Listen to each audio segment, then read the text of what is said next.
শুভ সকাল বন্ধুরা। ঝলমলে রোদ দিয়েছে আর গরম তো ভীষণ গরম পড়েছে, কাল প্রচণ্ড গরম গেছে। আমার চ্যানেলে সবাইকে স্বাগত।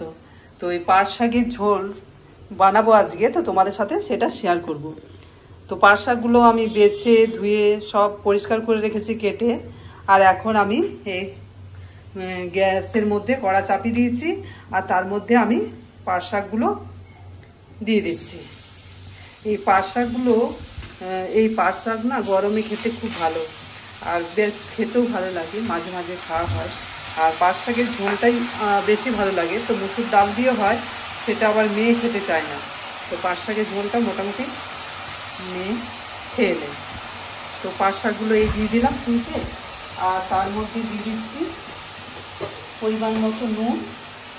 এটা তো বেশ কোনো দিচ্ছি পরিমাণ মতো নুন আর একটু সামান্য পরিমাণ হলুদ, সামান্য পরিমাণে হলুদ দিয়ে দিলাম। একটু ভালো করে ওটা মিশিয়ে তারপরে ঢাকা দিয়ে দেবো। এটা একটু ভালো করে মিশিয়ে দিই।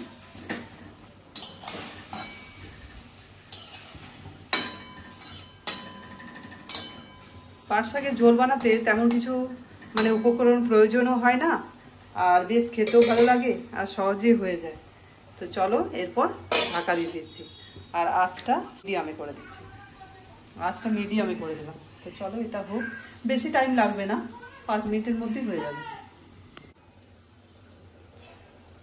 5 মিনিট হয়ে গেছে। মনে হচ্ছে যে শাকগুলো জলও বেড়ে হয়ে গেছে অনেক, আর সেদ্ধও হয়ে গেছে।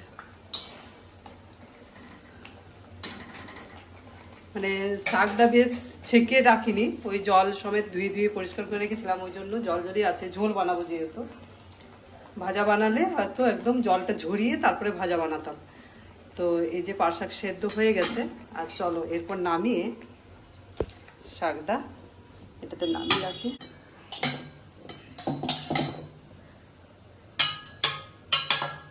আবার কড়া বসিয়ে দিয়েছি আর একটু সামান্য পরিমাণে তেল দিয়ে দিচ্ছি।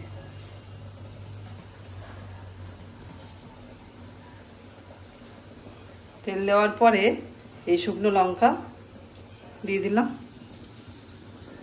আর এরপর এইখানে রসুনগুলো ছুলে থেতো করে রেখেছি, তো সেটা দিয়ে দেব।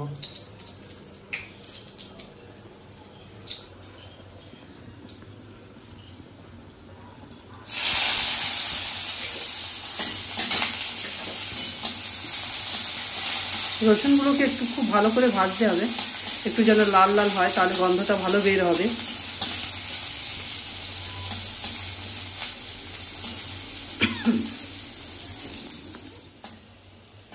রসুনগুলো ভাজা ভাজা হয়ে গেছে, আর এরপর দিয়ে দিচ্ছি এটা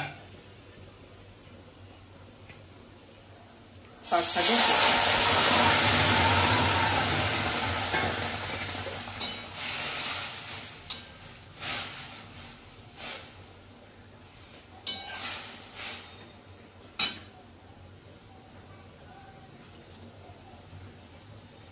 তাহলে গায়ে একটু লেগে আছে, একটু 2 মিনিট 1 মিনিট ফুটলেই হয়ে যাবে। কত সহজেই রান্নাটা হয়ে যায় না, আর খেতেও বেশ ভালো লাগে। পাট শাক যারা যারা খাও, অনেকভাবে খাওয়া যায় পাট শাক।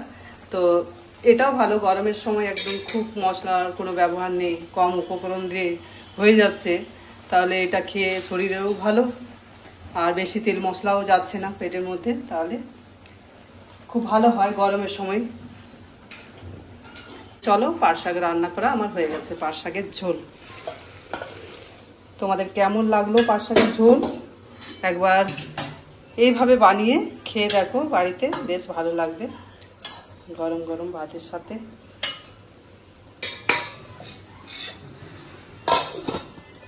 তাহলে সকলকে টাটা।